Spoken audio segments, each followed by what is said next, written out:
Damos la bienvenida al licenciado Henry Yanes Suárez, presidente del colectivo ciudadano Frente Nacional por un Nuevo IES. Quisiéramos hacer un breve análisis, licenciado Yanes, sobre cómo cierra el IES, cómo se perfila el cierre de este año 2025, cuánto desde el punto de los afiliados en estos últimos meses se ha dado un gran vacío y que ha sido debidamente advertido. Esto es la falta de participación de afiliados y jubilados, que ha debilitado la democracia interna y ha facilitado decisiones contrarias al interés colectivo. Coméntenos usted, que conoce de cerca la situación. Bueno, esto ha sido un año muy crítico para el Seguro Social, ¿no? En cuanto tiene que ver con el carácter institucional y también con el manejo de las finanzas, ¿no? En lo primero, usted recordará, Gustavo, de que hubo a inicios del año 2025 una sentencia de la Corte Constitucional dándole plazo al presidente de la República para que en 6 meses presente la reforma del artículo 7, ¿no? Lo envíe a la Asamblea Nacional al proyecto de ley, nos incorpore a nosotros como proponentes de la iniciativa popular normativa en el debate de esa reforma y que el presidente, cumplido esto, envíe lo que determinó la sentencia a la Corte Constitucional. Entonces eso no cumplió, entonces eso es un capítulo que afectó directamente al manejo institucional del Seguro Social y eso se sigue manteniendo hasta hoy y yo calculo que eso seguirá siendo por lo menos por el primer semestre del año 2026, ¿no? Ojalá no sucedan cosas, ¿no? Entonces, esa es una de las cosas ¿Ha que sido una está situación que se ha mantenido así intencionalmente o han habido razones que lo justifiquen? no intencionalmente, ¿no? A través de inclusive de maniobras del propio gobierno, porque esa sentencia obedece a una demanda de inconstitucionalidad que la interpuso una vez que se puso en vigencia la ley, la reforma a la ley de seguridad social y la ley del Banco del IES en julio del año 2022. Entonces, el presidente, luego que tumbaron para que no sean 5 miembros, sino que se sigan manteniendo los tres, pero en cambio el tema de la elección es lo que los incomoda, porque nosotros, la propuesta nuestra fue de que entonces, y así constaba en la ley, de que se dé, en el artículo 7 así constaba, de que se dé la elección a través del sufragio, ¿no? De un voto voluntario, tanto los empleadores como de los afiliados. Entonces, eso prácticamente nosotros llegamos a la conclusión de que en ese sentido el Consejo Directivo del IES ya no va a ser controlado por el gobierno, sino por los empleadores, por los afiliados, ¿no? Así que entonces lo que hizo el gobierno mejor más bien demandar la inconstitucionalidad. La Corte cayó en la trampa de echar abajo todo el artículo 7 cuando no era necesario y luego no cumplir la sentencia, ¿no? Entonces ese es un capítulo, digo yo, un capítulo este, bien complicado para el Seguro Social por las acciones directas del propio gobierno. ¿Y cómo han Eso fue un afectado las crisis que se han generado por los cambios en las directivas, cambios empezando por la presidencia del Consejo Directivo? Aquí en la ciudad de Cuenca hemos transmitido algunos reportajes desde el Hospital del IES en el cual se habla de vacantes que se han generado, de vacantes en puestos claves que no se interviene oportunamente y que de alguna manera paralizan incluso el flujo económico en el Hospital Carrasco de aquí de la ciudad de Cuenca. Es que el Consejo Directivo del IES, desde que la expulsaron a la magíster Mercy Maldonado Galarza, desde allí prácticamente se quedó con 2 miembros. Y nosotros hemos advertido porque nos llegamos a informar de que el Consejo Directivo estaba sesionando y estaba tomando resoluciones con 2 miembros, ¿no? Y con voto calificado, es decir, con voto dirimente de parte del presidente del Consejo Directivo del IES, es decir, el voto del presidente del Consejo Directivo del IES más un voto fantasma, ¿no? Un voto fantasma que en última instancia es el propio presidente del Consejo Directivo. Entonces él tiene 2 votos. Entonces, pero nosotros advertimos y lo dijimos en los medios de comunicación que eso es ilegal, que esas son resoluciones espurias porque Yo no sé si consultó a la Procuraduría General del Estado o a la Procuraduría del Seguro Social para que validen de que es correcto que sesionen dos miembros del Consejo Directivo del IES, que no importa que haya el tercero, que tenga dos votos el presidente del Consejo Directivo del IES y que tenga voto libremente y de esa manera siga funcionando el Consejo Directivo del IES. Esas resoluciones están plagadas de ilegalidad, ¿no? Están, digamos, son resoluciones que, que, que, que están viciadas de nulidad, de ilegalidad, y obviamente hay hasta usurpación de funciones, ¿no? Que eso puede acarrearles problemas a quienes dirigen el Seguro Social. Entonces, acaban de nombrar a un nuevo director general, a una nueva subdirectora. Esa competencia del nombramiento es del Consejo Directivo del IES y ya lo nombraron. Bueno, yo estoy esperando que finalicemos el año, que esta semana en la que estamos y la que viene ya es prácticamente el año que se cierra, pero la primera o segunda semana de enero le vamos a pedir a la Asamblea Nacional y a la Superintendencia de Bancos que fiscalicen las decisiones que ha venido adoptando el Consejo Directivo del IES. ¿Cómo ha evolucionado para bien o para mal, licenciado Llanes, el Instituto Ecuatoriano de Seguridad Social en este 2025 en términos de vulnerabilidad? Yo creo que vamos para atrás como el cangrejo, ¿no? En el caso del Seguro Social, ¿no? Mire usted que impulsaron una reforma que está vigente para que el Banco del IES endeude con la banca privada, nacional y sobre todo extranjera, ¿no? Está de por medio la venta de las carteras, ¿no? De la cartera pasiva, ¿no? De los fondos quirografarios, hipotecarios y prendarios. Entonces, eso es un retroceso enorme como que le están incestando al Seguro Social y eso realmente va a traer repercusiones. Y finalmente, como digo, esta cuestión de que este consejo directivo prácticamente está en acefalía, no está legalmente conformado, y si no está legalmente conformado, no es correcto, es equivocado que se convoquen a sesiones y que se tomen resoluciones con un consejo directivo que no está integrado legalmente, ¿no? Y el IES, licenciado Llanes, siendo una especie, utilizando metafóricamente el tema de un enfermo en un estado muy grave, está siendo tratado de manera correcta, se le está monitoreando de cerca, pues se ha hablado mucho de una falta de sostenibilidad actuarial en varios seguros, particularmente salud y pensiones. ¿Se sabe menos cuál es la situación al momento? Bueno, vamos a entrar en un escenario dramático, ¿no? El jueves anterior participamos en una conferencia en el seguro, en la, subs- en el edificio del Seguro Social, ¿no? Está ubicado en Quito, en el Parque Elegido, en la avenida 10 de Agosto y Bogotá. Ahí participó el director de pensiones.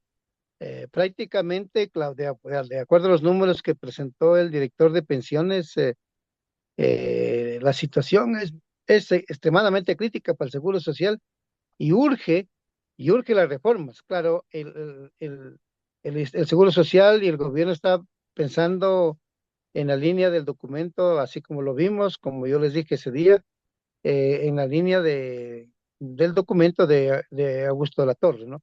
Que es un documento avalado por el Banco Mundial, porque Augusto de la Torre es funcionario del Banco Mundial, o por lo menos para esta tarea, eh, Augusto de la Torre tenía esa representación de lo que se sabía y más o menos en esa línea. Por ejemplo, dice usted el tema de modificar la asignación del 40% para que no sea así como hoy es, ¿no?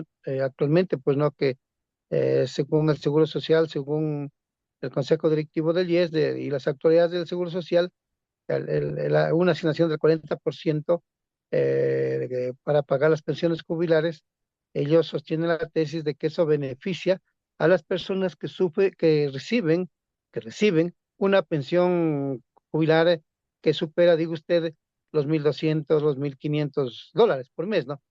Y un 40% una persona con ese ingreso, según ellos, prácticamente cerca de $1.200, ¿no? Que el Estado le asigna. Entonces, eso plantean corregir a futuro. También el tema del promedio para calcular la pensión jubilar. Es decir, exactamente lo que decía Augusto Latorre. Bueno, de mi parte, lo que les dije que yo no aceptaba una reforma de esa naturaleza, ¿no? Que lo correcto es primero hacer las reformas que hay que hacer como nosotros la habíamos planteado, que creemos que esas son las reformas mucho más consistentes, ¿no? Y que luego, digo usted, Gustavo, si es que hay que hacer ajustes, habrá que hacer ajustes, pero no podemos ir a ese tipo de reformas y dejando las cosas como están, por lo cual quiere decir que después de 3 o 4, 5 años volveremos a tener el gran problema en el seguro social, ¿no? ¿Cómo va el tema de la corrupción interna en el seguro? Eh, Creo que eso, mire, usted recordará que Lama, como gran cosa, decía que la compra de los medicamentos va a ser centralizada. Y esa propuesta de Lama, esa decisión de Lama, no era otra cosa que el Consejo Directivo del IES, que el director general del IES querían controlar de manera total la compra de los medicamentos, ¿no? Así como también manejar el tema de las derivaciones de esa manera, ¿no? Cuestionaban a la descentralización como se lo venía haciendo en el Seguro Social. Y entonces, pero ahora nos enteramos nuevamente de que vuelven a la descentralización para la compra de los medicamentos. Y coincidió, yo por ejemplo, el día de ayer, que estuve en el edificio Zarzuela, por conocer de un documento, justo estaba haciendo antesala una señora que manifestaba de que prácticamente si no toman decisiones era una proveedora de medicamentos, ella era proveedora, eh, el, el Hospital Andrade Marín de Quito se iba a quedar sin medicamentos, no para atender un tipo de, Bueno, de, de la escasez enfermedades, de ¿no? medicamentos es cosa de todos los días en los hospitales del Sí, IES, al menos aquí en la ciudad de Cuenca es muy poco lo que se ofrece a los afiliados. sí, y entonces yo le quedé viendo a la señora, yo dije, esta manera de comprar los medicamentos es rudimentaria, ¿no? Mire que vaya a la proveedora, se anuncie haga el contacto internamente con una funcionaria allí en el edificio de Zarzuela, manifestándole esta proveedora de que el Hospital Andrade Marín no tiene medicamentos. Bueno, eso para atender un tipo de enfermedades, ¿no? Bueno, eso debe Obviamente. ser, eso más Da, bien da- debe ser da lecturas de que no hay ninguna organización, de que no es no, una operativización no, lo que se está dando allí, no, son no, eso es un caos. improvisaciones. Es un caos, y allí nuevamente viéndole a esta persona, yo dije, yo estoy convencido en mi propuesta. Mi Ujú. propuesta es, por ejemplo, licitar a nivel internacional la compra de los medicamentos. Imagínense que el Seguro Social viene funcionando, sobre todo la prestación de salud, desde 1936. Ellos deben tener un cuadro anual, un cuadro epidemiológico anual de todos los hospitales. Desde 1936 viene funcionando ya el Seguro Social con una prestación directa que depende del Seguro Social. Y también, seguramente, también deben tener los kits de medicamentos que requiere cada hospital. Bueno, eso es listar a nivel internacional y hacer que las empresas internacionales abastezcan trimestralmente esa entrega de medicamentos, ¿no? Yo creo que solo de esa manera esa cuestión va a cambiar para el Seguro Social, porque si seguimos con estas ventas, ¿no? Que se vienen haciendo unas al por mayor, otras al destajo, bueno, eso es una cosa que se presta para la corrupción, ¿no? Lamentable. ¿Y qué pasa Terriblemente. con Sí, esa otra área que preocupa a todo el Ecuador? El sistema de pensiones que ha estado bajo presión desde hace algún tiempo, no solamente por el envejecimiento poblacional, sino sobre todo por los aportes insuficientes, la falta de un fondo de reserva actuarial robusto. Se está llegando ya a los límites. sí, porque ellos, mire, esta fórmula, por ejemplo, ahí nos informamos que, por ejemplo, en los años 90, para financiar la pensión de un jubilado, habían 12 trabajadores activos, 12 para atender la pensión de un jubilado. Ahora prácticamente se está en los cuatro ya, en los cuatro afiliados activos que están financiando la pensión de un jubilado. Eso es lo uno. Lo segundo, que así como les puso el director de pensiones del seguro, que ahora viven más las personas que se jubilan. Tres, de que el aporte que hacen los afiliados activos, ¿no? al fondo de pensiones prácticamente está más o menos el 50%, ¿no? Y el fondo de pensiones prácticamente está descapitalizado, con lo cual se viene un futuro bien nubarriento para el Seguro Social, mi querido, tanto en salud como en pensiones, mi querido Gustavo, que demanda del gobierno una pronta y ágil atención y propuesta de reforma a efectos de que esto no colapse, porque si colapsa, Dios no quiera, eso sería una hecatombe social, ¿no? Así es. Culminemos, licenciado Llanes, de este diálogo conociendo cuáles son sus sugerencias, cuáles son los pasos urgentes que se tienen que tomar iniciando el 2026 para no llegar a este colapso total del IES. En la próxima semana, porque ya mañana ya estamos, digo usted, prácticamente ya en 24 de diciembre, el viernes estaremos ya 26 de diciembre, eh, la próxima semana es el fin de año. En todo caso, de mi parte, yo voy a tomar, digamos, a utilizar estos días de esta semana y de la próxima semana para tener lista la comunicación. Le voy a enviar al presidente, a la asamblea, a los asambleístas, ¿no? Al superintendente de bancos, ¿no? Y al Consejo Nacional Electoral a efectos de impulsar la reforma. Entonces, yo ya tengo hecho prácticamente bien avanzado el documento y me toca hacer unos pequeños ajustes, ¿no? Y lo voy a enviar. Lo voy a enviar al gobierno y como digo, a la asamblea, a los asambleístas, ¿no? A efectos de que tomen en cuenta que la cosa en el Seguro Social no se puede jugar, no se puede jugar, no se le puede tomar las cosas así a la ligera, no se puede tomar las cosas así olímpicamente como es el comportamiento del ser humano en otras cosas. Aquí en el Seguro Social no. La situación es demasiadamente seria y más o menos en esa línea yo le voy a solicitar de que de manera urgente se tiene que reformar la ley de seguridad social. Bien, queremos agradecerle mucho por su presencia, licenciado Llanes. Gracias, me querido Gustavo. Una linda Navidad para usted, para su familia y para la audiencia a la distancia. Un gran abrazo y que Igualmente tengan un para excelente usted año. y para todos los afiliados y jubilados del Instituto Ecuatoriano de Seguridad Social. Han Muchas escuchado al gracias. licenciado Henry Así es. Llanes, presidente del colectivo ciudadano Frente Nacional por un Nuevo IES.